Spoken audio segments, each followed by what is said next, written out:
أعوذ بالله السميع العليم من الشيطان الرجيم بسم الله الرحمن الرحيم والصلاة والسلام على أشرف المرسلين سيدنا محمد وعلى آله وصحبه أجمعين ونعوذ بالله من شرور أنفسنا ومن سيئات أعمالنا من يهدي الله فهو المهتد ومن يضلل فلن تجد له وليا مرشدا ونشهد أن لا إله إلا الله وحده لا شريك له ونشهد أن محمدا عبده ورسوله السلام عليكم ورحمة الله وبركاته.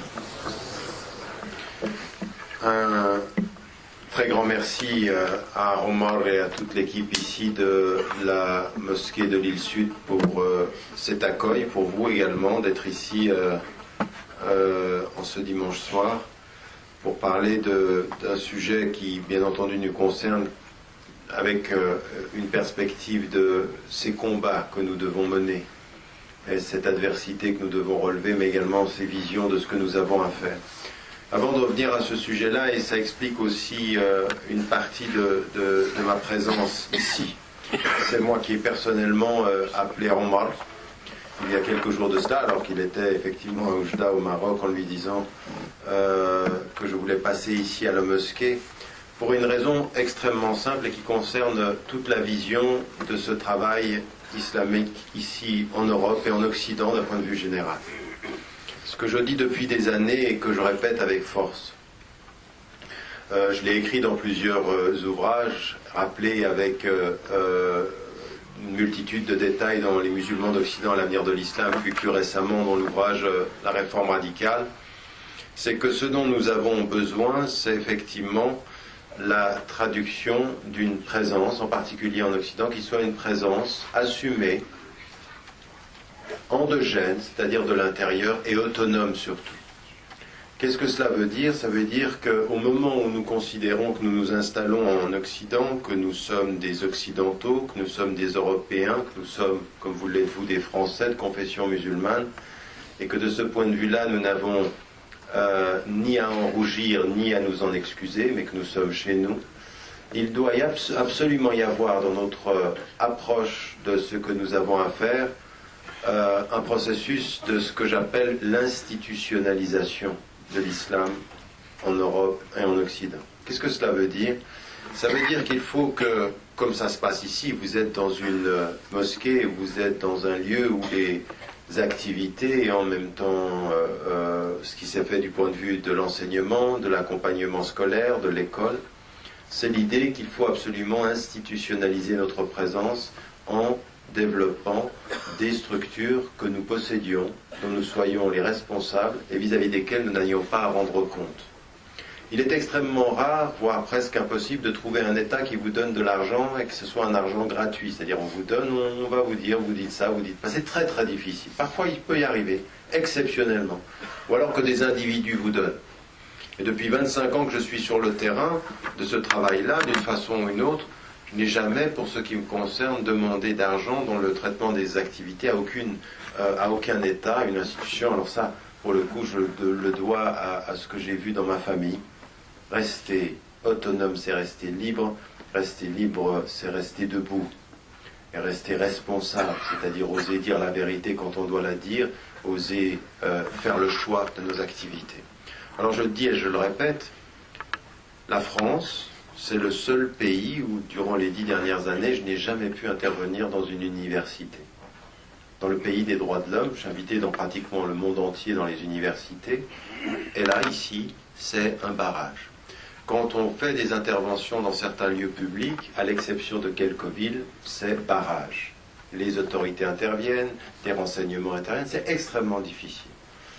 Et ce qu'on reproche, on ne le sait pas très bien, c'est finalement cette parole-là, dont vous le savez, elle n'a ni double discours, ni obscurité, ni pourtour non clair. Les choses sont claires et on les répète, et je les répète depuis des années. Et donc l'idée, c'est effectivement aujourd'hui, pour ce qui me concerne, d'aller vers une voie d'institutionnalisation et de pouvoir être libre. Alors je viens ici pour vous parler aussi d'un projet, avant de commencer la conférence, qui est justement là où se trouve mon bureau à Paris, et se trouve justement au niveau du centre Tawhid qu'on a à Saint-Denis, où dans ce centre, on a des activités d'éducation pour les enfants, 1700 personnes qui viennent prier le vendredi, des activités pour les adultes, une librairie, mon bureau, des activités d'accompagnement, lecture du Coran, tajwid et tout ceci. Et on s'est battu, et ça fait des années qu'on est dans ce travail-là.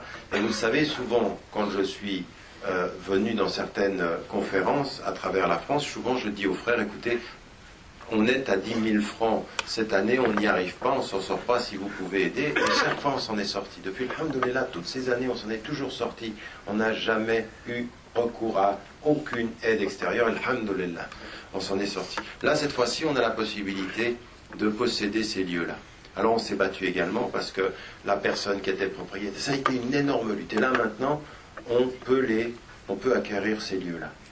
Et on avait une période extrêmement courte. En fait, c'était 1 million d'euros qu'il fallait trouver dans une période qui était de l'ordre de 6 mois. Là, à l'heure où je vous parle, on a acquis un peu plus de la moitié et on a jusqu'à la fin mai pour acquérir le solde, c'est-à-dire à peu près 400-450 000 euros. Il faut qu'on se batte, il faut qu'on y arrive. Pourquoi ? Parce que, pour ce qui me concerne, en l'occurrence, ça va énormément planifier, parce que moi j'ai une assistante qui travaille pour moi à plein temps, c'est une obligation, tout ce qui vous est dit en matière de... Vous ne vous rendez pas compte, je veux dire, moi j'arrive, hier j'étais au Canada, la semaine d'avant au Maroc, hier au Canada, j'arrive du Canada le matin, je suis ici, la semaine prochaine je pars au Qatar, c'est une vie extrêmement difficile qui est faite de voyage, il faut que quelqu'un gère ça, et il faut qu'on le fasse à partir d'un lieu. Donc tous vos soutiens, c'est aussi soutien des idées. Vous ne vous en rendez pas compte, à des moments donnés, vous donnez ponctuellement, et puis nous, ça nous aide sur le long terme. Et moi, j'aimerais partager ça avec vous, parce que je veux demander à personne d'autre qu'à cette communauté qui m'a accompagné depuis tant d'années. Parce que beaucoup de fois, vous me remerciez. Beaucoup de fois, vous dites, Tarek, tu nous as aidés beaucoup de fois. Mais vous ne vous rendez pas compte, par votre présence, quelle force ça donne. À des moments donnés, hier, je suis arrivé dans une salle, j'étais fatigué, j'avais pas dormi pratiquement de la nuit précédente parce que j'étais dans un avion, et puis c'est la salle, c'est la mosquée, c'est tout à coup l'énergie vient, et puis vous avez envie, et puis vous êtes, puis la force elle vient de là. Cette communauté, dans son nombre, dans sa fraternité, c'est de la force. Donc c'est vers vous que je reviens en vous disant, écoutez, là nous maintenant on a jusqu'à fin mai pour trouver cette somme-là, et ce que j'aimerais, c'est de vous demander, ce soir, vous allez avoir des frères, il y a des frères qui sont montés depuis Paris avec moi, en disant, il faut absolument qu'on trouve cette somme, donc on a fait une conférence, on a fait une série de conférences à travers 2 à Paris, tout à l'heure on était à, je ne sais plus comment s'appelle le lieu, Avion, et puis là maintenant on est ici, s'il vous plaît ce soir, ce que vous pouvez, comme vous pouvez, la somme que vous pouvez, les gens sont ici avec des sacs, ils ont les cartes bleues et tout ceci, mais que vous donniez de quoi soutenir ce projet. Et j'ai demandé à Rouma, parce que je le connais, je sais la capacité qu'il a aussi à mobiliser. C'est un mendiant professionnel. On m'appelle ça. Je ne connaissais pas cette formule, mais je vais demander d'être là pour aussi vous faire entendre une voix, vous faire soutenir ceci, et puis de votre côté que vous puissiez le faire. Donc s'il vous plaît, Inch'Allah, que vous sachiez, parce que ça c'est l'institutionnalisation que j'ai toujours appelé de mes voeux, c'est-à-dire à long terme, c'est 1, nous possédons les lieux. Dans le lieu où on a là-bas, on pourra faire des conférences à Paris pour 600 personnes sans aucun problème, et personne viendra nous dire vous faites ci, vous faites pas ça. On fera ce qu'on a à faire. Et donc en l'occurrence, ça veut dire avec votre soutien, participer à l'achat de ce centre-là, ce que vous pouvez, sur un court terme. Nous on a jusqu'à 31 au 31 mai. C'est la course contre la montre, mais Inch'Allah, on va y arriver avec votre soutien. Donc faites un effort. Et il paraît qu'avec le mendiant professionnel, Lille est une ville généreuse. Inch'Allah. Donc ce que j'aimerais vous dire également, c'est de vous parler justement de ce sujet, qui est un sujet qui concerne aujourd'hui les défis que nous avons et les combats qui sont les nôtres. Les combats qui sont les nôtres, et effectivement, j'ai utilisé le terme, et j'ai voulu que ce terme soit là, combat au sens effectivement de lutte et de résistance. Quand vous venez au terme de djihad, et qu'on comprend le terme de djihad uniquement, vous savez, nous, musulmans, on a un grand problème avec la traduction. Et l'un des premiers combats que nous avons, c'est vraiment un combat de la compréhension et un combat de l'intelligence. C'est l'une des premières sphères sur laquelle nous avons à travailler. Et chacun d'entre nous, quand on est musulman et musulman, on dit Alhamdulillah, ana muslim, je suis musulman, ana muslima, je suis musulmane. Mais la première des choses qu'il faut comprendre, c'est effectivement que le défi qui est le nôtre, le premier combat, ce qui fera qu'en fait, on va pouvoir, à travers le monde, être mieux compris dans les sociétés majoritairement musulmanes, mais également ici. Vous savez, on parlait justement, j'enseigne aujourd'hui dans une université au Maroc, j'y vais régulièrement, mais je peux vous dire que dans une société majoritairement musulmane, il y a un vrai travail de compréhension à faire. On a un vrai problème de distorsion. Des fois, vous êtes au Maroc, vous avez l'impression que vous n'êtes pas loin de Paris. Et parfois, vous êtes au Caire ou vous êtes dans des sociétés majoritairement musulmanes. Moi, j'étais à Sharqa, dans une... Mais je me dis, mais attendez, mais où est-ce que je suis là? C'est-à-dire, à un moment donné, vous avez des musulmans qui se pensent comme les autres les pensent, avec les mots des autres, avec un déficit de compréhension. Vous dites, mais attendez, mais ça ne va pas comme ça. Donc ça, c'est un vrai combat. C'est la réappropriation de nos principes. C'est la réappropriation de l'essence de notre religion, de l'essence de ce combat spirituel qu'est le nôtre. On est vraiment là, c'est un vrai combat. Le combat qui est celui de l'intelligence. Aujourd'hui, en Occident, comme dans le monde majoritairement musulman, ce ne sont pas des colonisations politiques. Ce ne sont pas des colonisations uniquement économiques. Ce sont des colonisations intellectuelles. Intellectuelles. Et ça s'appelle comment? Ça s'appelle l'aliénation. C'est quand vous ne pensez plus par vous-même, mais quand vous pensez par l'esprit de l'autre. Et ça, ça provoque quoi? Ça provoque des complexes. Un esprit aliéné est un esprit complexé. Comme il ne se connaît pas, il regarde toujours comment l'autre pense pour savoir si lui, il pense bien. Et je prends toujours cet exemple-là. Souvent, je suis invité à des conférences, en France ou ailleurs, dans des salles publiques, et on m'invite, où il y a dans la salle des personnes qui sont des non-musulmans, des personnes qui ne sont pas de notre confession, et qui sont à l'extérieur, et puis on me fait parler, et les gens m'écoutent, et ils regardent comment le non-musulman réagit. Et dire, regarde, il aime bien. Il est content. Du style, si ton discours fait plaisir à l'autre, ça veut dire qu'il va me faire du bien à moi. Mais ça, quand on pense pas, c'est bien qu'on parle de l'islam et que ça fait plaisir aux gens, mais c'est pas ce qu'il faut chercher. Ce qu'il faut dire, c'est qu'on parle de l'islam comme l'islam est, c'est pas qu'on fasse plaisir aux gens. On est là pour se connaître. Et ça, c'est un premier combat, un combat intellectuel. Et ce combat intellectuel, il commence par la compréhension du vocabulaire, par la compréhension des termes, par la compréhension de notre engagement à comprendre ce que c'est que l'islam. La première occurrence du mot djihad dans le Coran, elle est liée à le bihi. Ici, le ha, il renvoie au Coran. Mais regardez bien, la tutir, ça veut dire c'est bien une relation de pouvoir, c'est bien une relation de n'obéis pas, ne te laisse pas prendre par les gens qui nient Dieu. Et c'est au moyen du Coran que tu entres en relation avec eux, c'est-à-dire c'est une opération de résistance intellectuelle. Il t'impose, l'athéisme résiste avec la foi intellectuellement, et celui qui est ton critère, c'est le Coran el-Karim. Parce qu'Allah, il a anticipé ce qu'il pouvait dire. Oui, ceux qui nient, ceux qui depuis... Parce que c'est pas nouveau quand la révélation vient et que le prophète reçoit la révélation, évidemment qu'il a en face de lui des gens qui sont pas nouveaux, qui nient. Qui nient d'abord le fait qu'il soit un messager, et ensuite le fait qu'il y a une vie après la vie. Il nie tout ça, c'est les premiers principes. Qui es-tu, toi? Mais t'es un homme comme nous. Donc il nie.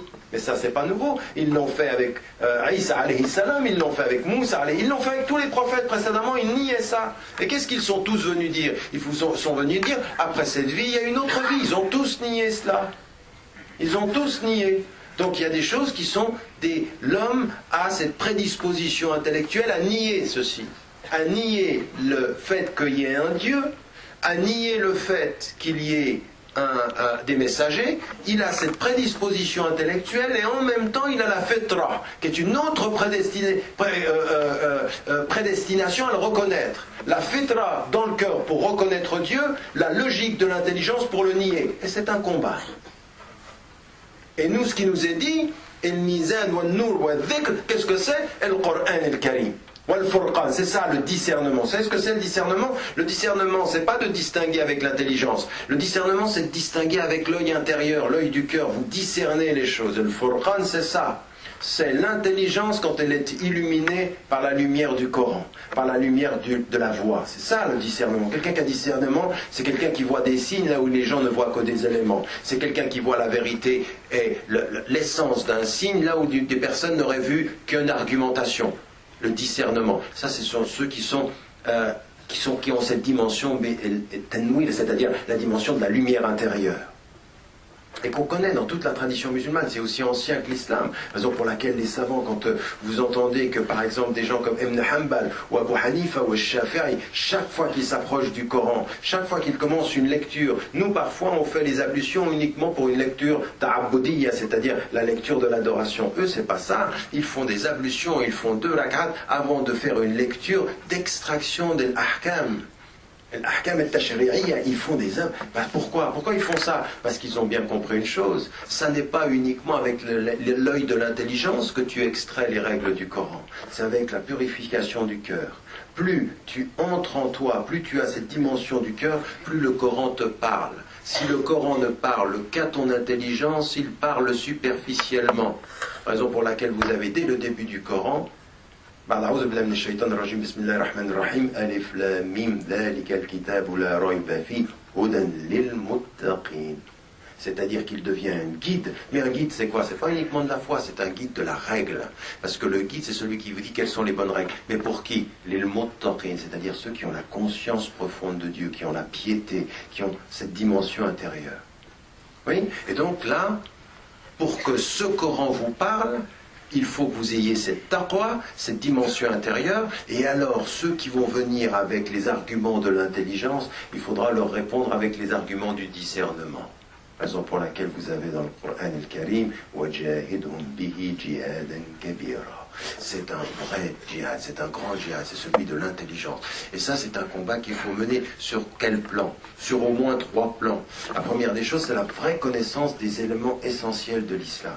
Et les éléments essentiels de l'islam, c'est déjà la finalité. Je parlais aux frères cet après-midi, avion de cette dimension-là, c'est que ce que nous cherchons, c'est l'amour d'Allah subhanahu wa ta'ala wa ridallah, c'est-à-dire sa satisfaction.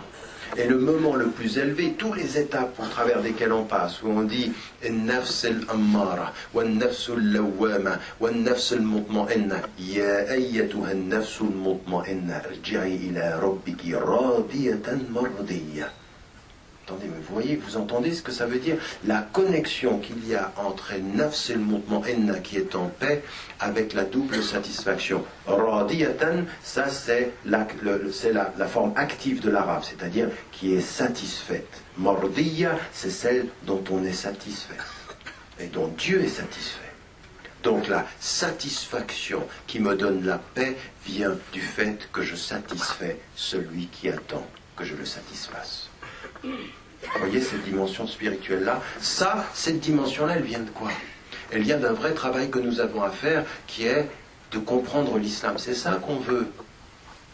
Raison pour laquelle, quand quelqu'un vient et cite superficiellement le hadith qu'on a parfois, le verset qu'on a dans le Coran, لن ترضى عنك اليهود ولا النصارى حتى تتبع ملتهم. Et puis, لن ترضى, ne seront pas satisfaits. Et les gens, ils vont voir الرضا. La satisfaction, ce serait quoi? La satisfaction que vous pouvez avoir par rapport à quelqu'un, c'est quand il partage, il est en communion avec vous. Il faut faire attention entre être d'accord avec quelqu'un et être satisfait de quelqu'un. Oui? Alors, il ne nous demande pas d'attendre des chrétiens et des juifs qui soient satisfaits de nous. Il nous demande de gérer nos désaccords. Et de ne pas commencer à regarder les autres uniquement dans l'angle de dire ah, t'es pas satisfait de moi, donc t'es pas mon ennemi. Non, tu peux ne pas être satisfait de moi sans être mon ennemi. Et moi, je peux ne pas être satisfait de toi sans être ton ennemi. On n'est pas d'accord, mais on n'est pas ennemis. La satisfaction, c'est la communion spirituelle. C'est pour ça que nous nous appelons El-Umma. C'est pour ça qu'Allah il nous dit Innamal mu'minun ikhwa. C'est-à-dire que nous sommes des fraternités. Nous partageons ces satisfactions. Il y a quelque chose qui nous prend comme ceci et qui nous fait nous satisfaire dans le Tawhid. Quand on entend ceci, on sent un apaisement. Alors quand on a un chrétien et quand on a un juif qui nous parle, on ne doit pas attendre de lui El-Rida. Et nous, on n'aura pas intimement, vous n'allez pas faire semblant. Quand vous entendez quelqu'un qui vous dit au nom du Fils, du Père et du Saint-Esprit, tu dis je respecte, mais il n'y a pas de rida. Mon cœur, il n'est pas à l'aise avec ça. Mais c'est ta croyance. Alors, là, c'est ça que ça veut dire. Là, comme dit, ça veut dire, attention, on est en désaccord, et n'attendez pas de moi la satisfaction. Vous n'allez pas donner une satisfaction de tout le cœur. Vous allez donner un respect intellectuel. Voyez? Et il y en a certains qui confondent cette non-satisfaction avec le respect intellectuel avec l'adversité. Forcément, dès que je vois un juif, je suis contre. Dès que je vois un chrétien, je suis contre. On n'a pas dit ça. Le prophète, il n'est pas d'accord. Et vous savez, dans le Coran, quand on a tout l'épisode dans Surat al-Baqarah, quand le prophète, il reçoit le groupe de Najran dans la mosquée, quand il les reçoit dans la mosquée, il n'est pas d'accord avec ce qu'ils disent. Il va même demander qu'il y ait une distinction. C'est effectivement qu'on va juger. Venez à une parole commune. Et puis ensuite, si on n'est pas d'accord, on va demander à Allah de juger. Donc, Rida là, elle est uniquement, ça vient d'Allah. On va demander Rida Allah. On va voir. Donc, on n'est pas d'accord là-dessus. Mais il les laisse venir, il les respecte et il les laisse repartir. Donc, il faut faire attention. Ne pas atteindre la satisfaction entre des gens qui ne sont pas d'accord sur les termes religieux ne veut pas dire traduire ça en animosité, en adversité. Non, respect mutuel. On sait ce sur quoi on est d'accord. On sait ce sur quoi on n'est pas d'accord et on se respecte dans nos différences. Maintenant, vous n'attendez pas que mon cœur soit satisfait et je n'attends pas que votre cœur soit satisfait. Je n'attends pas ça. Raison pour laquelle, oui, il y aura satisfaction que quand tu les suivras. Sinon, il y aura respect, parfois il y aura calcul et parfois il y aura ou du respect dans la paix ou du calcul et de l'animosité. C'est arrivé. Raison pour laquelle, au même moment, le prophète nous donne le meilleur exemple. Il est en conflit avec les Banu Qaynuqa tout près de Médina et il protège les Juifs du Nord. Au même moment. Au même moment, il protège les Juifs qui font acte d'allégeance au Nord et mais c'est pas parce qu'ils sont juifs ou pas juifs. C'est parce que ceux qui ont trahi, il les combat, et ceux qui ont respecté, il les protège. Il base ça sur des principes. Il ne base pas ça sur n'importe quoi. Vous voyez ça? Ça, c'est très important pour nous de comprendre que là, on est dans l'islam dans une dimension de ridallah. C'est ça qu'on veut. Et ça, on l'a dans un travail qui est sur l'amour. Sur notre amour. Sur notre amour d'Allah. Parce qu'Allah, au bout du compte, il nous dit « Il faut que vous appreniez à m'aimer ». Et l'un des chemins pour apprendre à m'aimer, c'est aimer le prophète. Donc ça, il faut le comprendre, c'est ça qu'on doit chercher. Et donc il faut qu'on parle de notre religion de cette façon-là. Donc l'un de nos premiers combats, c'est la compréhension de l'islam pour ce que c'est. Et non pas un islam compris comme des assiégés, mais un islam compris par des gens qui sont libérés. Ils sont libérés des peurs parce qu'ils disent La ilaha illallah. Ils sont libérés de l'univers autour d'eux parce qu'ils reprennent les mots. Ils se disent mais moi ce que je veux c'est ridallah. Et ridallah ça ne sera pas toujours ridan nas. Les gens ne sont pas. Et c'est toujours comme ça. Tous les prophètes. Et le prophète le dernier, alayhi salatu wassalam, quand ils sont venus appeler à la paix avec Dieu et ils ont trouvé la guerre parmi les hommes. Toujours. Il y a toujours eu des hommes qui les ont attaqués. Toujours. C'est une constante de l'histoire. Mais qu'est-ce qu'ils ont fait? Ils ont cherché toujours la guerre. Ils se sont sentis forts quand ils étaient en guerre? Jamais. Jamais. Le prophète, chaque fois qu'il a pu, il a cherché la paix. Et il a dit aux musulmans, Efshus salam. Répandez la paix. Il arrive à la Mecque, il sait qu'il va y avoir la guerre, et il dit, Efshus salam. At'imut ta'am. Sallu an-nasu niyam. Silul arham, sallu an-nasu niyam. Tadkhulul jannata bisalam. Il dit ça. Il dit, voilà, nous on est là pour la paix. Donc le but de l'islam, c'est absolument pas un djihad pour la guerre, c'est un djihad pour la paix. La pacification. Nous sommes des pacificateurs. Mais pour être des pacificateurs, il faut qu'on comprenne bien l'islam. Et il ne faut surtout pas devenir des musulmans qui passent notre temps à répondre aux attaques que les gens... Parce que les gens, qu'est-ce qu'ils vont faire? Ils vont prendre vos points faibles. Ils vont faire une liste. Voilà les points faibles apparents. Parce qu'il n'y a pas... Mais ce n'est pas les points faibles de l'islam. C'est les points faibles des musulmans. Et les points faibles des musulmans, c'est ce que les musulmans ne comprennent pas bien. Ou appliquent mal. Alors par exemple, dans nos pratiques, c'est déjà, par exemple, notre perception, notre discours. Nous avons un discours islamique en Occident qui doit beaucoup évoluer, qui doit beaucoup venir à l'essence des choses, qui doit beaucoup s'universaliser. Pas un islam recroquevillé de la défensive, non, un islam de l'amplitude assurée, de la confiance. Non, pas de problème. Serein. Serein. D'abord, marcher légèrement. Marcher sereinement, exactement. Wa ibadur rahman. Oui, ceux qui marchent légèrement sur la terre. Wa idha khatabahumul jahiluna qalu salama. Serein. Pas si critique. Moi, je sais où je vais. Ça, c'est de l'amplitude. Mais pourquoi? Quand est-ce que vous atteignez ça? Vous atteignez ceci. Ça ne veut pas dire qu'on répond jamais. On répond, mais c'est nous qui décidons quand. On répond, c'est nous qui décidons quoi. Et on sait où on va. On ne laisse pas les autres décider pour nous de là où on va. Mais pour ceci, il faut connaître notre religion. Qu'est-ce qu'on doit faire? Et aujourd'hui, quand on regarde notre communauté en Occident, quand on regarde ici au nord de la France, ce qui est extrêmement important, c'est que ce qu'on a à faire, c'est effectivement un discours qui soit beaucoup plus sur la sérénité, moins de crispation. On est en train de nous faire passer d'une controverse à l'autre. On n'a pas chaque 6 mois, il y a quelque chose de nouveau. Chaque 6 mois, il y a quelque chose de nouveau. Alors on passe de la burqa à l'identité nationale, à la viande halal, et puis nous on est ballottés, on passe de gauche à droite. Et attendez, l'identité nationale, soi-disant pour nous unir, la seule chose qu'on voulait, c'est diviser. Un débat totalement stérile. Et nous, on est ballottés. Nous, on est une espèce de pendule électoral ou électoraliste. On nous prend à gauche, on nous prend à droite. Et à un moment donné, nous, il faut dire non, vous êtes trompés. Le pendule que vous utilisez là, c'est bien, mais nous, on est l'horloge. Nous, on est toute la montre. C'est nous qui décidons comment ça va. Mais pour ça, il faut avoir une confiance. Et la confiance, elle vient de la compréhension. Un premier combat. La compréhension, c'est la terminologie. C'est la compréhension des objectifs de l'islam. C'est aussi la compréhension de ce que nous avons à faire, la bonne compréhension de ce que ça veut dire être témoin. Vous savez, il y a des gens qui n'ont pas très très bien compris ce que je disais à l'époque, il y a longtemps, quand je disais, vous savez, là c'était un désaccord que j'avais avec, un désaccord sémantique et puis finalement très fondamental sur le fond. Vous allez comprendre pourquoi.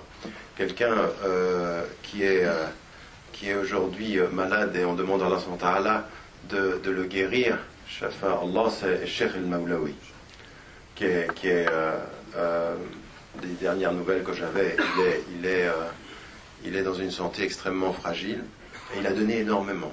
C'est un cheikh, masha'Allah, qui a participé à la réflexion, qui a apporté des éléments de réflexion en Occident. Et lui, il disait, à la suite de tout le débat qu'il y avait, comment est-ce qu'on appelle aujourd'hui l'Occident? Et il disait, il ne faut plus l'appeler Dar el-Harb, parce que ça, mais il n'était pas le seul d'ailleurs, il a suivi toute une école, et tous ceux aujourd'hui du Conseil européen, ou même du Conseil américain, du Fair Council, ils sont d'accord, on n'appelle plus ça Dar el-Harb. Alors comment est-ce qu'on l'appelle? Alors certains ont dit Dar el-Ahd, c'est-à-dire l'espace du contrat, on est en contrat avec la société.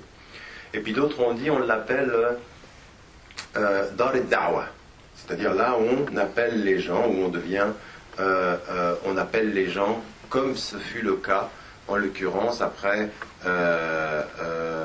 avant à la Mecque, à la période mécoise, et puis ensuite, après sur le Hudaybiyah, quand on a apaisé les choses, c'était une da'wa qui était devenue essentielle.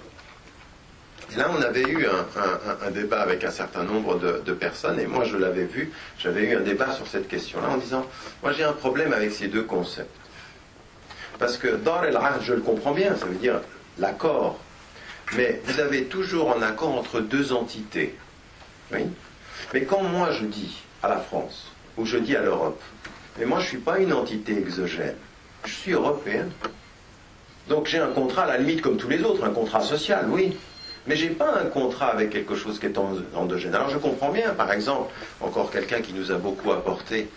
Vous savez, moi je n'aime pas ceux qui, après avoir utilisé des savants, quand ils sont dans une position historique difficile, les oublient ou leur plantent des couteaux dans le dos. Le Cheikh al-Qardawi, par exemple, quand j'entends ce que certains peuvent dire sur lui, pourquoi? Parce que ce qu'on lui a reproché en Occident, c'est d'avoir soutenu les attentats suicides et de se mettre aux côtés des Palestiniens. Alors, quel que soit l'avis que vous pouvez avoir, j'ai des désaccords avec le Cheikh al-Qardawi sur des éléments. Et on en a discuté, on s'est vu, on en a discuté. Et profondément, il y a eu vraiment sur un certain nombre, 4 ou 5 points sur lesquels on a une vraie... Mais attendez, je lui dois tellement. non pas seulement moi, mais tellement d'intellectuels, on lui doit tellement. On dit Hafizahullah, il a 83 ans, je suis allé au Qatar la dernière fois, je suis allé lui rendre visite. Vous avez quelqu'un qui est lucide, une mémoire absolument extraordinaire, mais il a donné tellement à la communauté musulmane. Après, vous n'êtes pas obligé, personne, lui-même, il serait le premier à dire, vous n'êtes pas obligé d'être d'accord avec tout ce que je dis. Qui a dit ça? Il n'y a pas de... Je veux dire, les grands savants, Malik, radiallahu anhu, Shafi'i, tout ça, ils ont dit ça. Ils ont dit non, si vous trouvez quelque chose qui est plus juste dans le Coran et la Sunna, vous jetez tout ce que j'ai dit. Ils ont toujours dit ça.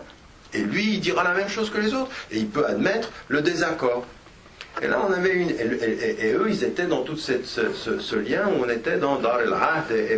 Alors, on reconnaît que Dar el-Islam dans les sociétés majoritairement musulmanes, et on reprenait la tradition classique, les quatre éléments qui déterminent Dar el-Islam. Qu'est-ce que c'est? C'est la possession de la terre, la législation du pays, le gouvernement, et puis l'application ou non, le nombre aussi. Donc la possession de la terre, le nombre, l'application de la loi, et qui est le leader. Et là-dessus, dans la Qutni par exemple, il parle des éléments qui déterminent dans l'islam. Des discussions là un tout petit peu techniques.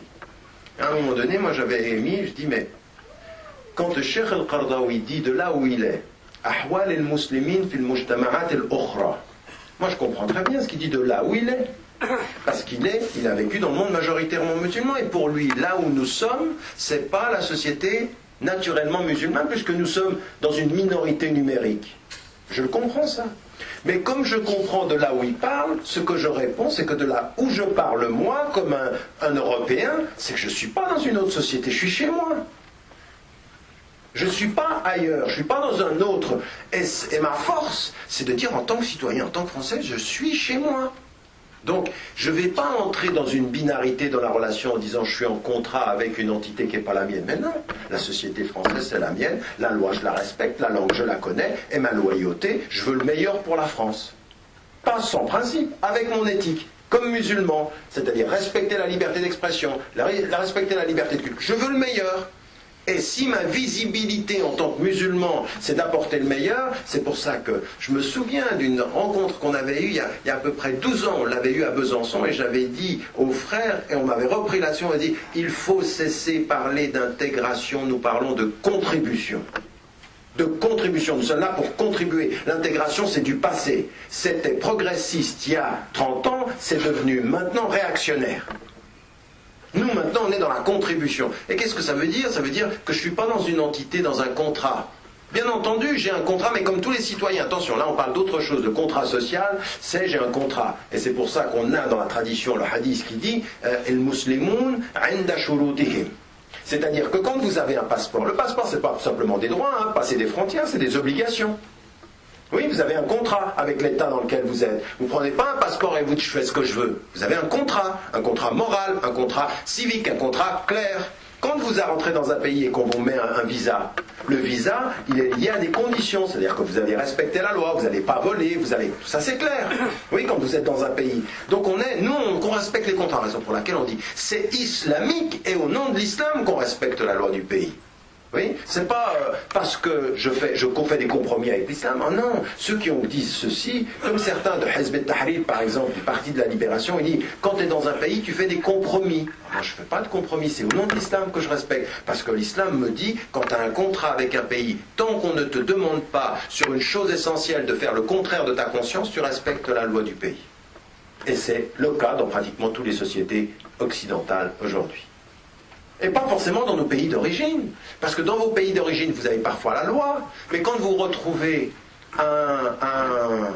vous connaissez ça, je le connais très bien dans mon pays en Égypte, mais dans pratiquement tous les pays majoritairement musulmans. Quand vous vous retrouvez dans un bureau, et puis que la personne, elle vous regarde. Ça m'est arrivé là, récemment, dans 2 pays, la personne, elle vous regarde, et tu comprends, t'as pas un petit...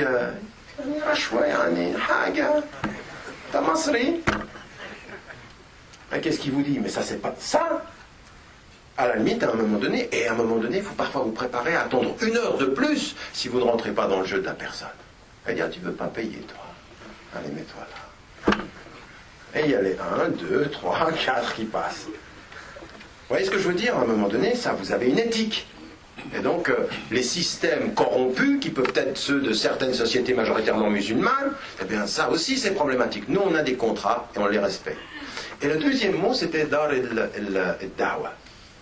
En disant, c'est un espace où on a en face de nous des gens qui ne sont pas musulmans. Alors, on va faire comme les musulmans. À Makkah, on va répandre le message. Mais il y a deux problèmes avec ça. D'abord, c'est que les musulmans ont vraiment de la peine à comprendre ce que c'est que la da'wah. Là, moi, des fois, j'ai envie d'arrêter certains. Je dis, attends, assieds-toi, on va t'expliquer ce que c'est la da'wah. Parce que certains, la da'wah, on compte combien il y a de musulmans qui sont rentrés. Il y en a 30 par mois, masha'Allah. On est en train de grandir. Ça, c'est pas... Nous, on n'est pas des compteurs. Oui, on n'est pas des personnes qui comptent. Et on sait une chose, la force de l'islam, c'est pas le nombre de ses adhérents, c'est la qualité. Et personne d'entre nous n'a le pouvoir sur les cœurs. C'est Allah. Ya muqallib al-qulub, c'est lui qui décide. Nous, on ne décide pas. Même pour nous-mêmes, on lui dit Rabbana la tuzigh qulubana ba'da idh hadaytana. On lui demande à lui, ne fais pas dévier nos cœurs. Déjà, j'ai de la peine à tenir avec mon cœur, c'est pas à moi de commencer à penser que je vais imposer. Et le verset, il est clair. Allah subhanahu wa ta'ala qui dit, qui nous disait وَلَوْ شَاءَ رَبُّكَ لَآمَنَ مَنْ فِي الْأَرْضِ كُلُّهُمْ جَمِيعًا أَفَأَنْتَ تُكْرِهُ النَّاسَ حَتَّى يَكُونُوا مُؤْمِنِينَ. Tu peux pas imposer aux gens de devenir musulmans parce que si Dieu l'avait voulu, tout le monde aurait cru. Donc tu peux pas. Et donc déjà, les musulmans disent, mais qu'est-ce que c'est la da'wah? Quand on entend Ud'u ila sabili rabbik bil hikmati wal maw'izati al hasana wajadilhum billati hi ahsan. Ça veut dire quoi cette da'wah? Ça veut dire que tu sors comme ça puis que tu appelles les gens? Ou Allah subhanahu wa ta'ala il te dit arrête-toi à ces mots. Bil hikma, c'est-à-dire tu dois être sage. Ton attitude à elle-même, c'est un appel. Et le deuxième des choses, ce que tu dis. Oui? Ce que tu dis, ça doit être une parole de bonté. C'est-à-dire que tu dis en substance des choses qui sont bonnes. Et tu parles de la meilleure des façons. Donc tu fais attention à comment tu dis, ce que tu dis, comment tu te comportes. La da'wah, ce n'est pas un message qui part, c'est un comportement. C'est un être qui est. Et c'est là que vous comprenez maintenant. C'est là que vous comprenez. Vous êtes une communauté du juste milieu. En fait, la da'wah, c'est être des témoins. On fait la vraie da'wah quand on est des témoins. Ne parle pas simplement de tes principes, montre-moi comment tu les vis. Plus tu les vis, plus tu répands le message avec sagesse, de la meilleure des façons. Vous voyez ça? Et là, quand on dit Dar et Da'wah, certains peuvent dire, je suis en Europe pour convertir les gens. Et il y a des gens, je me souviens, on était à Leicester, et à un moment donné, il y a un spécialiste de l'islam hollandais, et il regarde un leader musulman du Pakistan, il lui dit, mais j'aimerais vous poser une question.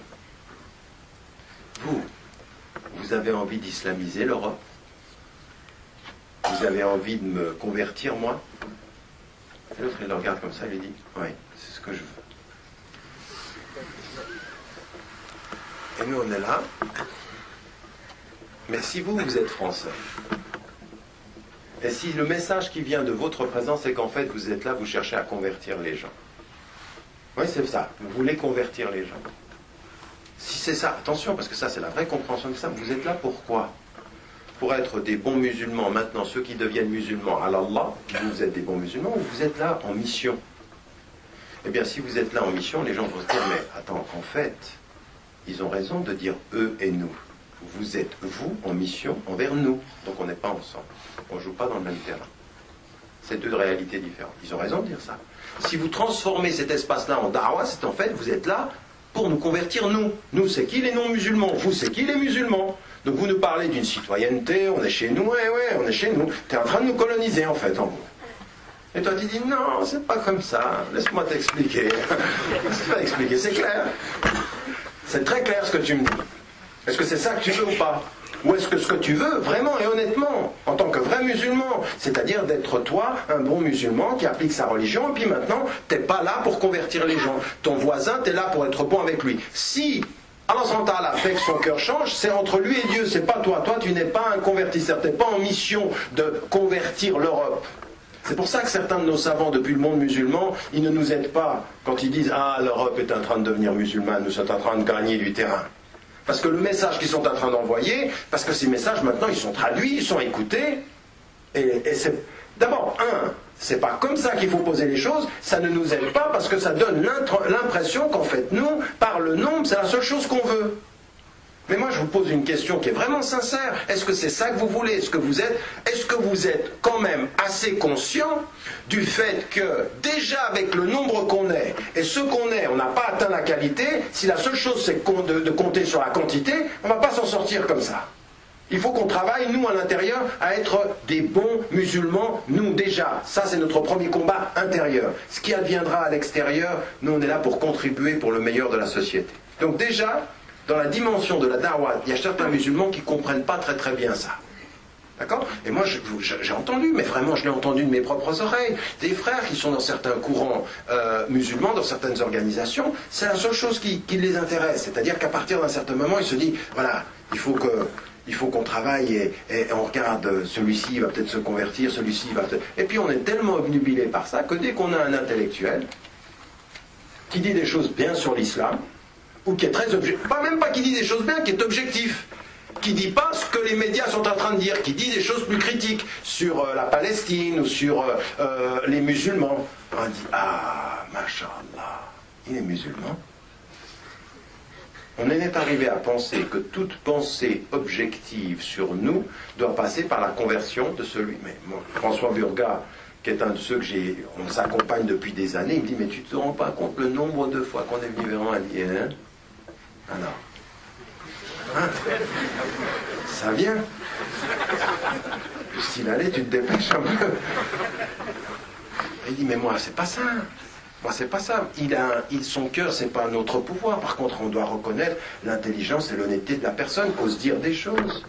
Mais on ne l'aide pas, d'ailleurs, en poussant comme ça, en voulant, en nous voulant islamiser toutes les paroles objectives. Mais laissez les paroles objectives. Dieu décidera des gens où ils vont. Pourquoi je vous dis ça? Et c'est pour ça qu'à un moment donné, dans mon débat, dans le livre Être musulman européen, j'en suis arrivé à un de ces combats sur la terminologie, c'est de ne pas l'appeler l'espace de la da'wah. Parce que je sais combien les musulmans peuvent le comprendre et je sais comment nos interlocuteurs peuvent le comprendre. Et j'appelle ça aujourd'hui le monde entier, l'Europe en particulier comme l'Occident, Dar al-Shahad, c'est-à-dire là où nous portons témoignage. Et je vais vous dire une chose. Partout où je vais, partout. Ça me permet de dire aux gens, mais c'est pas vous et nous. Parce que moi, ce que j'attends d'un chrétien, ce que j'attends d'un juif, ce que j'attends d'un athée, c'est que je veux qu'il soit le témoin de ce qu'il croit.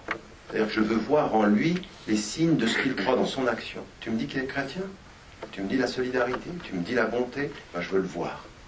T'es juif? Tu me dis ça? Je veux le voir.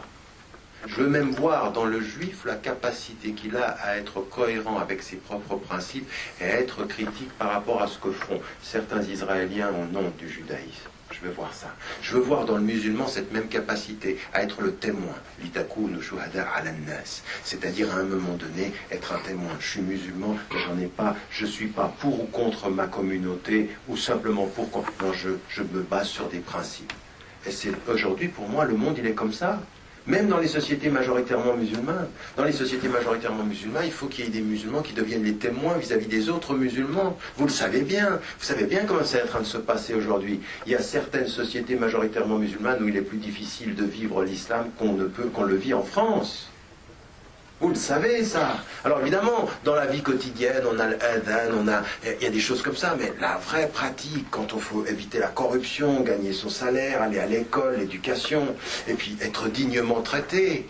Être dignement traité. Parce que c'est vrai que vous vivez des discriminations, c'est vrai que vous êtes victime de certaines discriminations, mais il y en a certains dans les sociétés majoritairement musulmanes, mais comment on vous parle, comment on vous traite.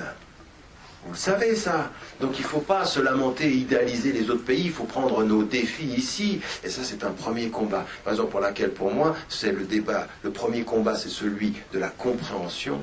Et le deuxième combat, c'est celui de l'installation, de la contribution en disant, j'ai une chose à faire. Comprendre ma religion et en être le témoin.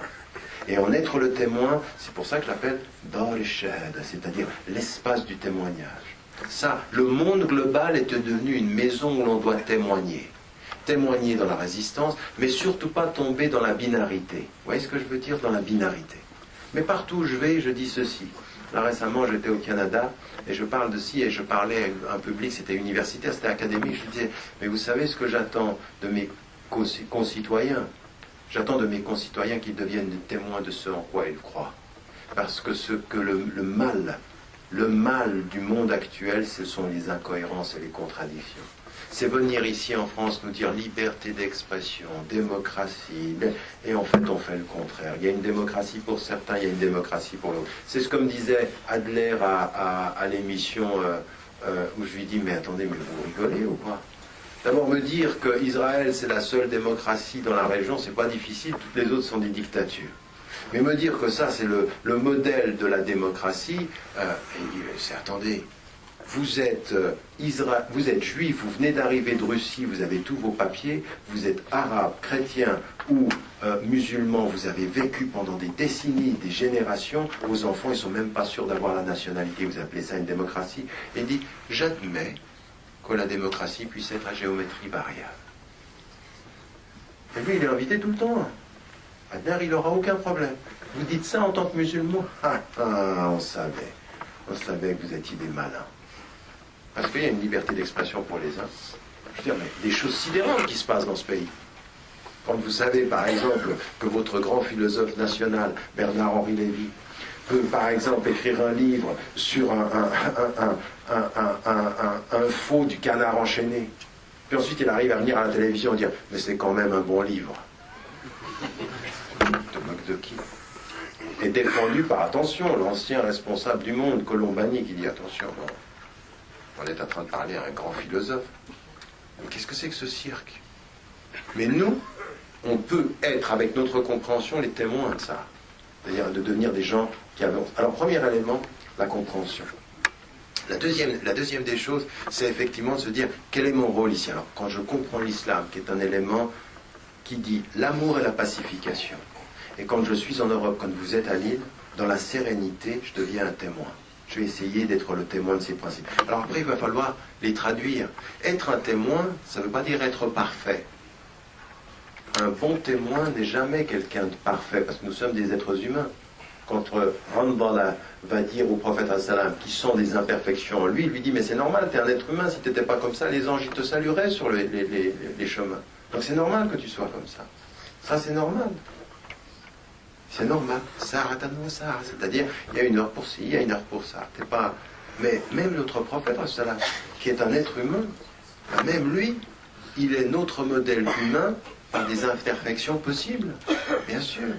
Il n'est pas imparfait dans la réception du message, mais il a des limites dans les affaires du monde. Il le dit lui-même, quand il arrive à Médine, il dit « Vous êtes meilleur que moi dans les affaires du monde ». Après qu'il leur ait donné un conseil sur l'agriculture, qu'il l'ait suivi et que l'agriculture ait été de mauvaise l'année suivante, il dit « Ah non, mais moi, les affaires du monde, c'est pas moi. Je suis pas un agriculteur. » C'est ça qu'il veut leur dire. C'est pas ça. Quand le vieux vient le voir, Allah SWT le rectifie. Quand ensuite un homme vient lui mentir et lui disent ils n'ont pas payé la zakat, et puis qu'il allait lancer une armée contre une tribu ou un village qui n'avait pas payé la zakat, alors son frère là rectifie les choses en lui disant mais c'était une fausse information. Ça, c'est de ça que ça vient d'une erreur potentielle du prophète qui avait suivi ce qu'un homme avait dit était un menteur. Et le prophète a été rectifié. C'est pour ça. Et à un moment donné, il descend de sa monture, il fait de la gratte, et puis il remonte sur sa monture, et puis les compagnons ne comprennent pas, lui dit ça a changé, la prière a changé. Et puis il a eu un moment de... Alors il redescend, puis il termine la prière. Mais pourquoi c'est intéressant ça? Parce que c'est notre modèle. C'est pour ça qu'à des moments donnés, vous avez vous-même de l'oubli pendant la prière. Vous ne savez plus si vous avez fait 3, si vous avez fait 4. C'est arrivé au prophète, c'était un être humain. Il n'y avait pas d'oubli dans le Coran, mais il y avait des oublis dans l'humanité du prophète. C'est pour ça que c'est notre modèle. C'est ça aussi qu'il faut comprendre. C'est qu'on devient des témoins, pas en faisant semblant qu'on n'a pas de problème, en gérant nos problèmes, en gérant nos imperfections, en étant capable de dire, mais oui, je sais que là, on n'est pas... Et là aussi, ça c'est quoi notre combat là maintenant? C'est un troisième combat, c'est celui de l'autocritique. C'est le combat de l'autocritique, c'est-à-dire l'islam est grand, les musulmans, pas toujours. Il y a un vrai problème avec les musulmans, c'est-à-dire avoir ce rapport-là et puis de comprendre une chose. C'est que l'autocritique, ça va nous permettre de sortir de l'aliénation et puis du complexe psychologique. C'est-à-dire que moi j'ai rencontré des frères et des sœurs, parce que je critique parfois le comportement des musulmans, ils pensent que je veux plaire à l'Occident. Je dis non, le but c'est pas de plaire à l'Occident, c'est de nous améliorer nous. La critique elle est nécessaire à nous. Regardez-la pas comme quelque chose qui plaît à l'Occident. C'est effectivement à nous d'abord qu'il faut que nous rendions des comptes. Il faut que nous soyons critiques par rapport à nous. Quand je vous dis par exemple qu'il y a encore trop de mosquées, où on sépare les gens entre leur nationalité, ici marocain, ici algérien, ici turc, ça va pas. Il va falloir qu'on avance. Il faut que, si on est vraiment des frères en islam, il faut que nos mosquées et nos lieux soient pour toutes les nationalités, qu'il n'y ait pas de racisme. Quand on dit qu'il n'y a pas de racisme en islam, il faut qu'on travaille là-dessus. Il faut qu'on travaille là-dessus. Il y a énormément de nos frères qui viennent d'Afrique occidentale en France. Pourquoi ils ne sont pas dans nos mosquées? Pourquoi il y a des mosquées où il n'y a que des noirs? Pourquoi, par exemple, quand je vais aux États-Unis, il y a des mosquées où il y a les immigrés, il y a des mosquées où il y a les Afro-Américains? Pourquoi est-ce que quand je viens dans nos mosquées à nous, la majorité, ils sont plutôt nord-africains? Et qu'on a accepté quelque chose. Moi, j'ai entendu un frère une fois, un sociologue qui travaille à Columbia University aux États-Unis, et il est d'origine sénégalaise, et il dit, à un moment donné, il fait une intervention, on s'était tous retrouvés, il était venu des États-Unis, on s'est retrouvés au Sénégal, il dit, mais il faut que les Africains, ils cessent d'assimiler dans leur esprit qu'il y aurait une frontière entre l'Afrique du Nord et l'Afrique occidentale. Qui a voulu ça? Mais c'est le colonisateur qui a dessiné cette frontière. Et nous, on vit avec. C'est-à-dire le fait qu'il y ait comme une frontière entre tout ce qui va être au nord de la Mauritanie, et puis la Mauritanie, le Sénégal, la Côte d'Ivoire, et nos frères africains. C'est comme si on avait admis qu'il y avait des différences. C'est-à-dire on a intégré la sectorisation d'Afrique. Mais comme le colon l'a voulu. Et que non seulement ça c'est vrai, mais nous avons développé dans notre esprit une idée aliénée, presque raciste parfois. Presque raciste. Et si vous voulez me dire, parce que beaucoup de mes frères et sœurs nord-africains disent non, non, non, moi je ne suis pas raciste. Mais pas de noir pour ma fille. Ah ben oui, ça c'est... Vous savez ça. Il y a un noir. Et je vous rappelle, ça, c'est vrai, les Afro-Américains, les African Muslims, qui aujourd'hui, ils souffrent de ça, parce qu'ils sont dans une situation sociale pauvre, ils souffrent de ça, ils souffrent de voir l'arrogance de certains immigrés qui viennent des pays arabes. Mais moi j'ai entendu de la part de mes compatriotes égyptiens des propos sur les Noirs où vous avez envie de leur dire non mais c'est pas possible. Donc il faut qu'on soit critique, parce que ça c'est pas l'islam, c'est des déviances culturelles. C'est des déviances historiques, c'est d'avoir acquis, donc là aussi il faut un combat, de lutter contre nos propres défauts, les combats qu'on doit mener intérieurement, là aussi, sur les questions des femmes. Mais là aussi on a un vrai problème. Et ça c'est pas l'islam. C'est parce que parfois on est trop égyptien, trop marocain, trop algérien, trop turc. C'est pas qu'on est trop musulman, parce que si on était plus musulman, on serait moins culturellement patriarcaux et enfermés dans certains schémas. Là aussi, il faut une critique réelle. Pas pour faire n'importe quoi, mais pour vraiment libérer nos femmes. Elles ont aussi, et les femmes, elles ont aussi des droits et un statut qui doit être inaliénable. À l'image de ce que le prophète sallam donnait et offrait dans les mosquées, dans la vie sociale. Il était comme ça. Il était respectueux du droit, il était galant de l'être, il était tendre dans l'amour, il était tout ça à l'endroit des femmes. C'est ça l'islam. Donc il faut aussi qu'on ait ceci. Un de nos combats, c'est ces espèces de, vous savez, ce qu'on appelle des nœuds comme ceci. Et ces nœuds-là, on les resserre à mesure qu'on se sent en danger. Plus on a l'impression que les gens nous attaquent, plus on se... Alors, dès qu'on voit que les gens nous attaquent sur les femmes, on va serrer, on dira, ah là, je suis musulman, je vais tenir là. D'accord? Quand on nous dit sur la culture, on dit, ah, toi, t'es un peu algérien quand même. Eh oui, alors, Ouais. Et puis, on en devient fou des fois. On en devient, mais vraiment, à des moments donnés, moi je suis désolé, je ne sais pas comment vous avez vécu le match Égypte... Algérie, à un moment donné, mais attendez, vous vous dites, mais on est où? C'est honteux, mais tout de la part de tous ceux qui sont entrés dans cette espèce de folie. L'autocritique, ne pas se laisser emporter par ces émotions-là, avoir le regard critique, et puis regarder les domaines sur lesquels on peut nous améliorer nous-mêmes. Et ça veut dire être des sujets. Ça veut dire arrêter d'être aliéné psychologiquement. Et aliéné psychologiquement, c'est pas laisser les autres décider pour nous, c'est nous avoir des vraies réponses.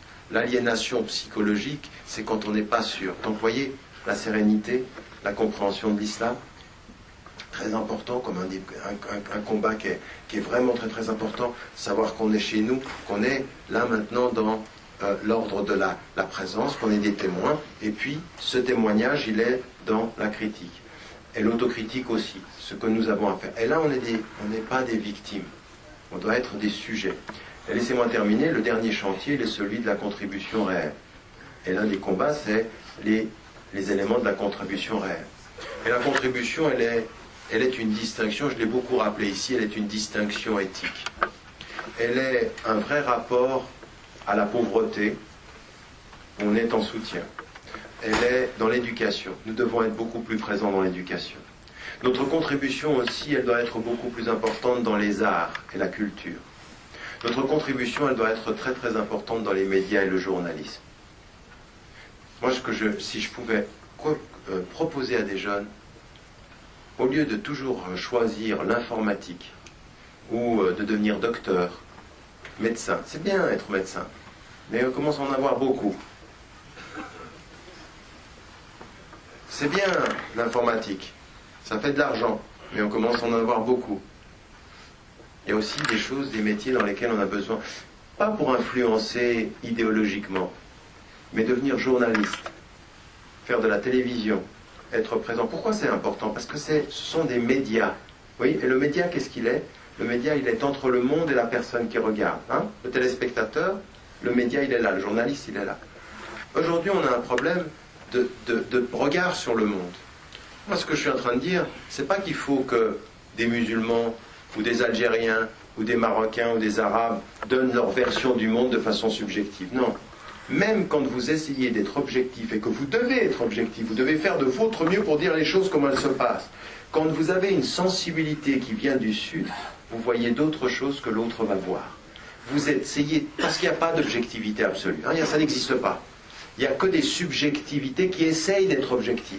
Mais celui qui a toujours vécu en Occident et qui va dans le monde arabe, ou qui va au Maroc, ou qui va en Algérie, ou qui parle de l'islam, il le verra toujours de son côté. Il essaye d'être objectif, parfois il est vraiment sincère, mais il a toujours un angle de vue. On a toujours une façon de voir.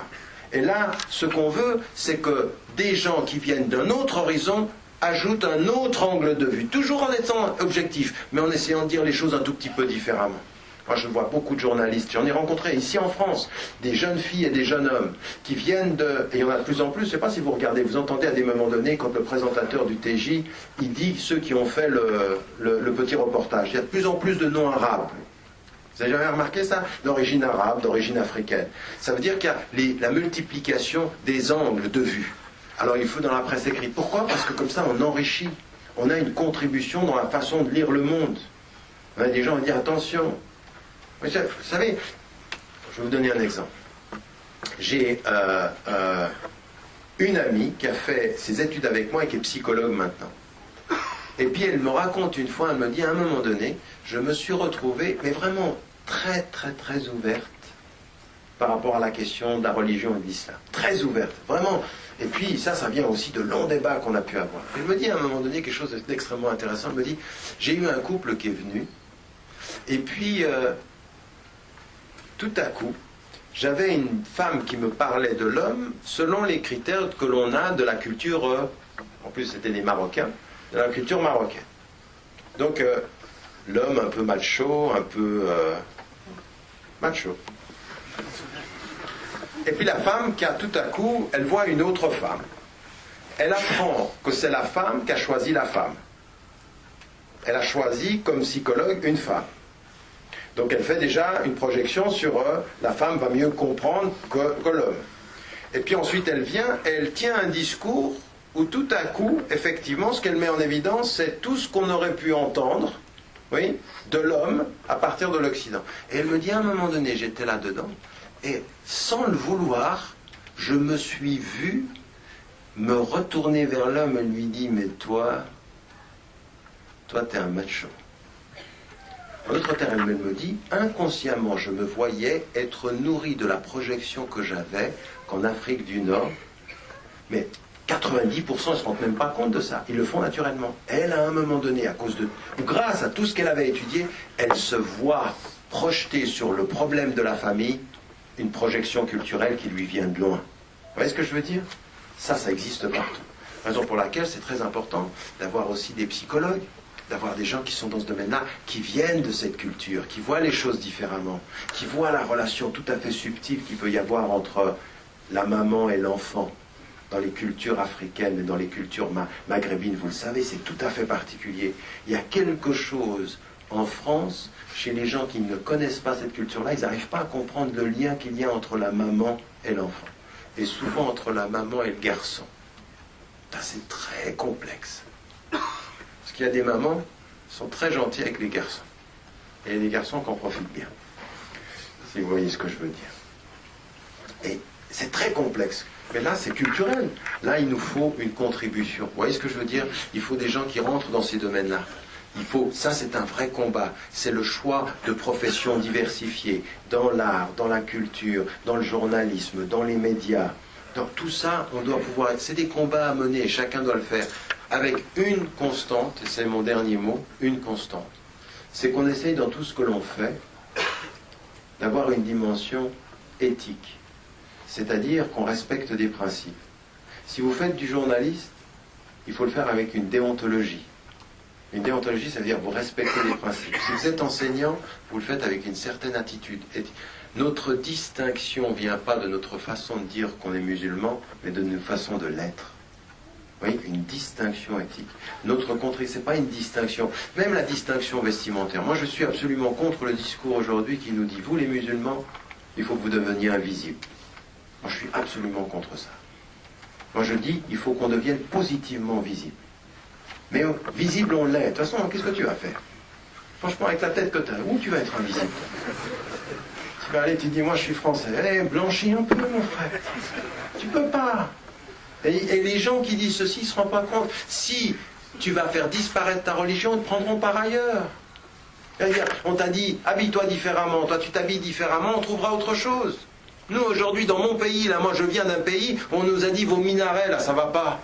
Ils sont trop hauts, il y en a trop, il n'y en avait que 4. Vous voyez, les minarets, ça nous gêne. Et la couleur, ça nous gêne. Et la tenue vestimentaire, ça nous gêne. Et puis ta langue, ça nous gêne. Ton accent, comment tu vas faire avec l'accent? Tu vas attendre combien de générations pour que ton accent il disparaisse? Non, attention. Cette visibilité, il faut l'assumer. La visibilité de la tenue vestimentaire, que les femmes, si elles décident de porter le hijab, à la barakatillah, vous y allez. Et en plus du fait qu'on vous voit avec votre hijab, il faut qu'on vous entende. Il faut qu'on vous entende parler français comme les Français, vous exprimer comme des Français, apporter votre contribution éthique. Je veux dire, ce métier-là, je le fais avec des valeurs, des principes. Oui, vous voyez, il faut qu'on soit positivement visible. Pas qu'on dise, c'est mon foulard qu'il faut que tu vois. Non, je vais être tellement compétent, je vais te parler tellement français que je vais t'en faire oublier la distinction, l'apparence du vêtement. Tu vas voir ma compétence. Mais ça arrive, ça. Je vais vous dire une chose. Toute cette espèce de bruit qu'il y a eu vis-à-vis de la jeune fille qui... Ilham, elle s'appelle Ilham, la jeune fille qui s'est présentée aux élections pour NPA, pour le parti anticapitaliste. Eh bien, on a fait toute une histoire sur le fait qu'elle portait le foulard en arrière. Regardez ceci contre la... Ok. En fait, c'est pas la première. C'est pas vrai. Vous en avez même une qui a été élue à Grenoble. Et à un moment donné, les gens ils vous disent, il y a eu un reportage sur elle. Extrêmement intéressant. Il y a un reportage sur elle, et il dit, les gens au début, ils se disaient, oh, on ne lui faisait pas tellement confiance. Et la fille, qu'est-ce qu'elle a fait? Elle a gardé. Elle n'a pas eu peur. Elle n'a pas eu, oh là là. Non, non, elle est allée avec son foulard en arrière. Et puis, qu'est-ce qu'elle a fait? Elle a montré sa compétence au travail. Et sa compétence au travail, elle a des dossiers, elle les tient. Distinction éthique. J'ai un mandat, je vais le tenir. Et je vais faire du bon travail. Ben, je vais vous dire une chose, il y a des personnes, ils sont allés faire ce reportage, et ils demandaient aux gens, ils disent, mais ça vous gêne pas? Ils disent, non, elle fait son travail tellement bien qu'on l'a oublié, ce foulard. Voyez un tout petit peu? Voyez un tout petit peu? La fille qui n'a pas eu peur. et qui dit « Moi, je ne vais pas vous passer mon temps à vous dire « Eh, mon foulard, il est bien. » Non, ok, d'accord. Vous voyez que ça, je vais vous montrer autre chose. Vous ne voyez que ça, je vais vous montrer autre chose. Je vais tenir les dossiers, je vais faire mon travail. Alors, encore une fois, c'est difficile. Encore une fois, les femmes dans ce pays, aujourd'hui, en tant que musulmanes, et les musulmans aujourd'hui, ils peuvent être stigmatisés. Mais il ne faut pas tomber dans la pensée victimaire. On peut être victime de discrimination, on change ça et on montre autre chose. On montre de la distinction. Le travail, on le fait, on va vers l'excellence.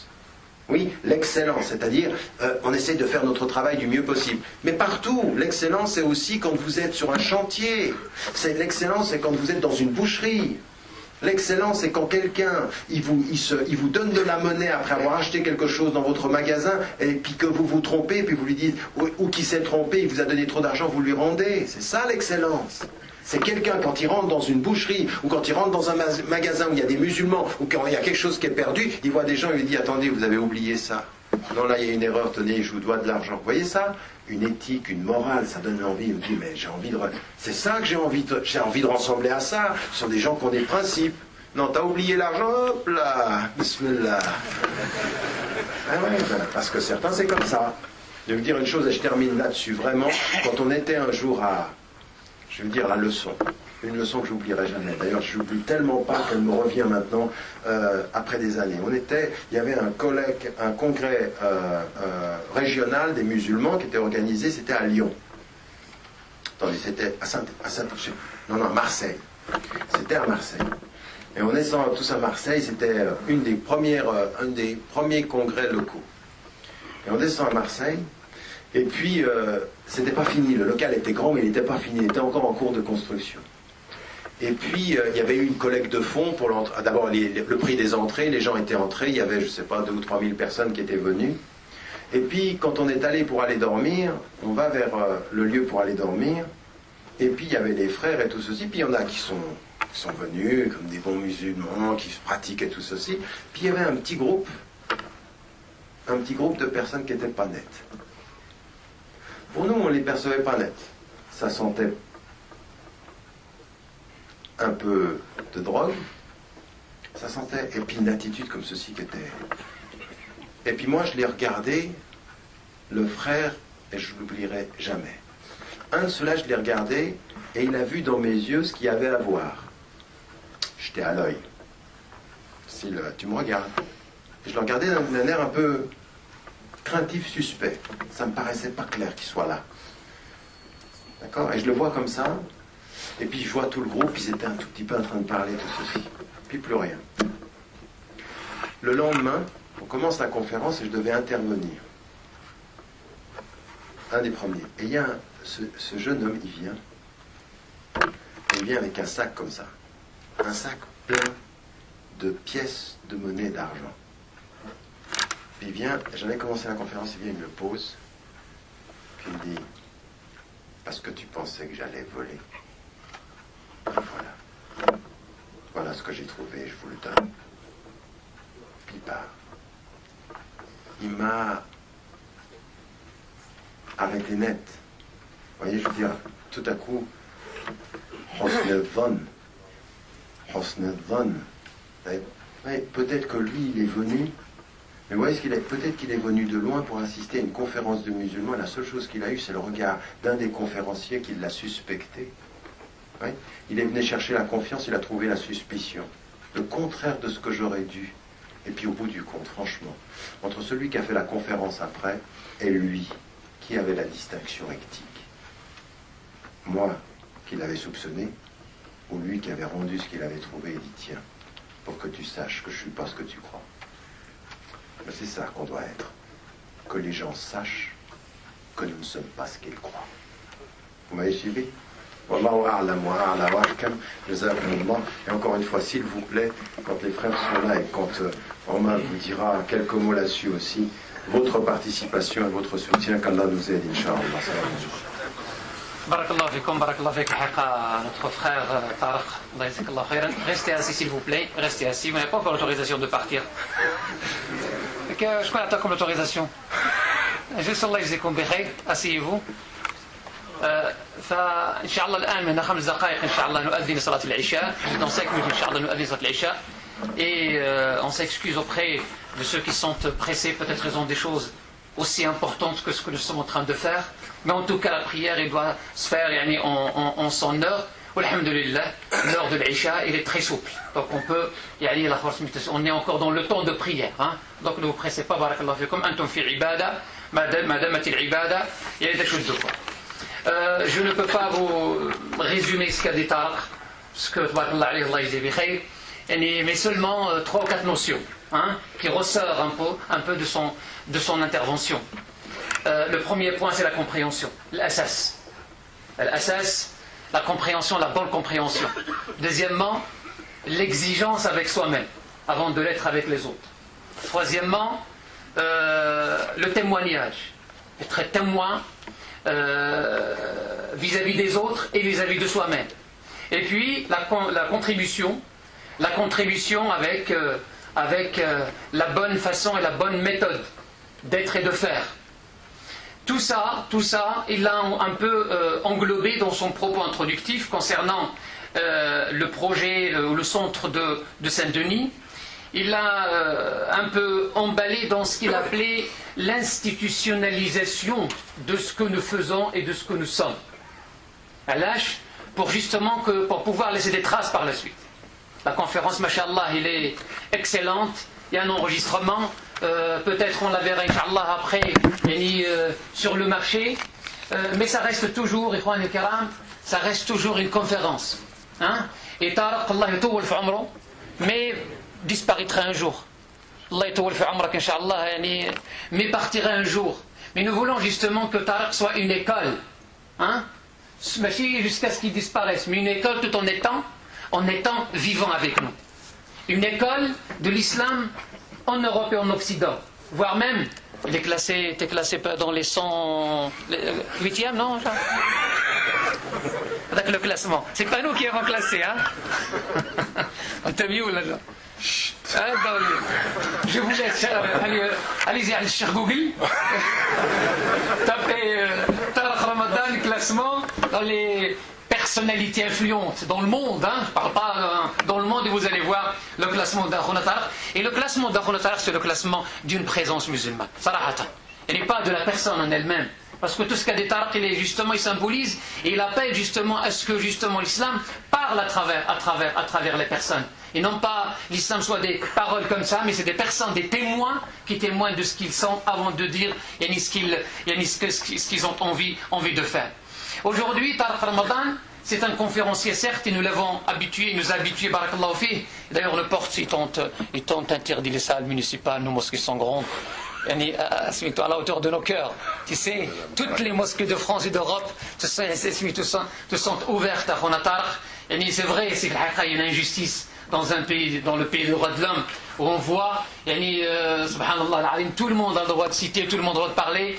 Et Tariq, quand on l'invite, vous avez vu dans les plateaux de télévision, quand on l'invite, déjà, hein, tout est fait pour le discréditer ou le dénigrer, mais alhamdulillah, le discernement dont il a parlé, et là, qudusiyat,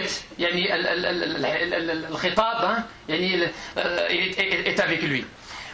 Ikhwan al-Kiram, aujourd'hui, c'est un conférencier, certes, mais c'est un ambassadeur aussi. Et quelque part, et nous sommes tous des ambassadeurs de cette religion. Un ambassadeur de ce qu'il a appelé l'institutionnalisation de la présence des musulmans dans ce pays.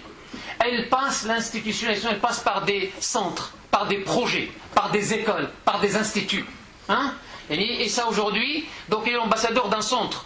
Mais il se peut que justement, c'est l'idée qui est derrière. C'est pas le centre uniquement, de Paris, le seul centre qui va développer la pensée de Akhuna Tariq. Toutes les mosquées de France, toutes les mosquées d'Europe sont ouvertes pour Akhuna Tariq. Mais seulement, il est difficile, Ikhwan al-Kiram, j'en sais quelque chose, il est très difficile d'ouvrir un centre à Paris. Il est très difficile d'acheter un terrain à Paris. Par contre, dans la banlieue, on peut trouver, dans la province, on peut trouver, mais à Paris, il est très difficile. Et nos frères, ils ont réussi justement à avoir, nos frères de Saint-Denis, moi je connais justement l'endroit, ont réussi à être propriétaires et non pas utilisateurs ou locataires de local. Ils ont réussi à être propriétaires de ce terrain. Nous devons tous, si nous voulons que l'école d'Otarq et l'école de l'islam d'Europe et d'islam d'Occident soit pérennisée ici en Europe. Si nous voulons que la voix de Akhuna Tariq et la voix de tout ce qu'il a dit, de tout son combat continue et perdure, donc il faut justement que nous achetons des actions. Aujourd'hui, il est là. Masha'Allah, il a dit en 2 mots, vous avez l'habitude de m'écouter pendant des heures et des heures, Farmdan, mais il a dit en 2 mots, l'institutionnalisation, il a résumé un peu dans des termes de marketing. Moi j'ai fait des études de marketing, je ne suis pas à la hauteur de résumer tout ça, c'est que vous avez le choix entre 2 choses, soit continuer à écouter, c'est bien d'écouter Tariq, Masha'Allah, c'est bien, mais à la fin, après, qu'est-ce qu'on a fait? Qu'est-ce que j'ai fait? Ana. Surtout, il a parlé de l'jihad bil kalima. Le jihad bil Coran. Le jihad bil kalima. Et nous lisons dans le Coran le jihad bil kalima, le jihad bil nafs, le jihad bil mal, le jihad bil mawqif, le jihad bil samt, ahyana. ثم le jihad bil sayf, quand il le faut. Le jihad bil kalima, il lui faut quand même. Parce que le kalima, c'est quoi? Il faut un endroit, il faut un centre, il faut un amphithéâtre, il faut une salle, il faut des moyens, il faut un secrétariat qui centralise, qui gère tout ça. Celui qui a la possibilité de faire le jihad bil kalima ou bil mal, alhamdulillah rabbil alamin. Mais celui justement qui ne peut pas, falyujahid bimalihi. Et aujourd'hui, Akhuna Tariq, il est l'ambassadeur de ce centre. Et nous l'avons, quand il m'a dit, j'étais à Oujda, il me dit Omar, voilà, et je te demande, la mosquée l'Iman, il est à tienne. Il ne faut pas que tu me demandes d'un. Tu es d'accord, vas-y, dis-moi le jour, il n'y a aucun problème. Et c'est pas à toi de demander l'autorisation parce que je suis qui? Ça ne m'appartient pas, le l'Iman. Et alhamdoulilah, le l'Iman m'a formé, a fait de moi ce que je suis aujourd'hui. Je suis venu ici à l'âge de 19 ans, tout ce qu'on a appris, on l'a appris ici, à Masjid al-Iman, et grâce à cette jama'a, alhamdoulilah, al-mubaraka. Fa'ikhwani al-kiram, ad'oukum fardan fardan. Je ne m'adresse pas au groupe. C'est dans la sociologie, il y a quand on s'adresse au groupe, il y a toujours fard al-kifaya. Fard al-kifaya, إذا قام به البعض سقط عن البعض الآخر. Là, je parle à chacun et chacune. Ils sont là dans cette caméra, nos sœurs ils sont là-haut. Normalement ils devraient être là avec nous, mais il n'y a pas de place seulement. Question de place, sinon ils seraient avec nous, Inch'Allah, dans la mosquée. Enfin, je parle à chacun et chacune d'entre vous. Vous avez bien écouté le message. Vous avez bien compris et je l'ai vu. Masha'Allah, je vois dans votre façon de suivre l'intervention de Akhuna Tariq. Donc vous avez compris le message. Aujourd'hui, de 2 choses l'une. Soit que vous avez compris le message et qu'on confirme justement la compréhension par un geste. Il a dit un geste. Vous lui donnez l'ampleur que vous voulez. Vous lui donnez la forme que vous voulez. Mais un geste, et je parle d'un geste pécunier, d'un geste نتاع الفلوس. الدعاء واحد قال لي اخي نعطيو الفلوس ونعطيو الدعاء. اعطي الدعاء اولا اعطي الفلوس ثانيا. D'ailleurs tu peux pas faire où. Il y a pas où. علاش نقول لك الفلوس ولا الدعاء. Là parce que le dua à la portée de tout le monde. Portée de tout le monde. Et nous sommes tous appelés à faire dua. ولكن aussi nous sommes tous à contribuer. Bien sûr, en fonction de ce que nous avons, en fonction de nos moyens, je vois ici, il y a des cadres supérieurs, il y a des cadres moyens, il y a des commerçants, il y a des ouvriers, il y a des étudiants, il y a des élèves, il y a, masha'Allah, chacun à son niveau, de répondre et de dire, Na'am Tariq, j'ai compris le message. Il est là, conférencier, certes, mais il a choisi d'être l'ambassadeur de ce centre. Peut-être ce centre, je ne sais pas, il est orphelin peut-être en matière de... Il n'a pas trouvé d'autres personnes pour le vendre. Mais aujourd'hui, il vous vend. Il vous dit, voilà, je suis un vendeur, je vends un projet. Votre projet, un des projets des musulmans de France. Le projet d'Yasmitudiel Saint-Denis. Individuellement, personnellement, Allah yajzikum bi khayr, de dire, j'ai compris le message Tariq, je participe pour financer, et tout à l'heure il a dit, je ne demande rien à personne. De ce qu'il fait aujourd'hui, sa grandeur, son indépendance, c'est justement ne pas être dépendant, notamment sur le plan financier des autres. C'est un peu le cas aussi de Masjid al-Iman. Masjid al-Iman, il n'est pas dépendant. Parfois on dit Omar, vaut mieux être dépendant des autres, comme ça tu vas nous épargner toutes les misères de celui qui dit les collègues Farmdan. Alhamdulillah, je n'oublierai jamais. On est allé un jour, moi Rajil Hammoudi, il est là-bas, demander un prêt à la mairie de Lille en 96. On est en train de construire la mosquée de Lille. Et il nous fallait 1 million de francs à l'époque, 100 millions de centimes. Nous sommes allés, on était justement reçus par le maire en personne, on lui a parlé de ça, il nous a dit l'accord de principe, il nous a envoyé vers son adjoint, son premier adjoint à l'époque, je ne cite pas des noms, la même chose, donc l'accord de principe, il nous a envoyé vers celui qui était à l'époque président de la banque du crédit municipal, il est devenu Créatis dernièrement, et il nous a sorti, ça c'est 5-6 mois d'attente, il nous a sorti, bien sûr nous sommes d'accord, voilà, attendez, ne faites pas le geste, c'est no chouïa, vous avez 5 minutes, tout ça fait. Et il nous a dit, oui, c'est vrai, donc j'ai reçu la consigne du maire et du premier adjoint, voilà, donc on va monter le projet, je vois les intérêts. Je lui ai dit, les intérêts, on a parlé au maire dès les premiers jours. Si je veux passer par un prêt avec intérêt, j'irai dans n'importe quelle banque de France. Pourquoi je viens ainsi tout le... Enfin, Rachid, tu sais qu'est-ce qu'on va faire? On a dit, monsieur Flan, donnez-nous une semaine de réflexion, on va réfléchir et on vous donnera la réponse. Je suis venu ici. فهذا المنبر هذا غادي يشهد يوم القيامة. قلت لهم الإخوان الحقيقة مشينا سمحنا فيكم ومشينا عند لا فيل دو ليل. Il me faut 1 million de francs. تعقل حاج بوشتان. يكون وجه الدشار الشغلات. حاج بوشتان c'est celui qui est au milieu là. Un jour j'ai posé la question qui est-ce qui a au moins bac plus 4, il a levé sa main.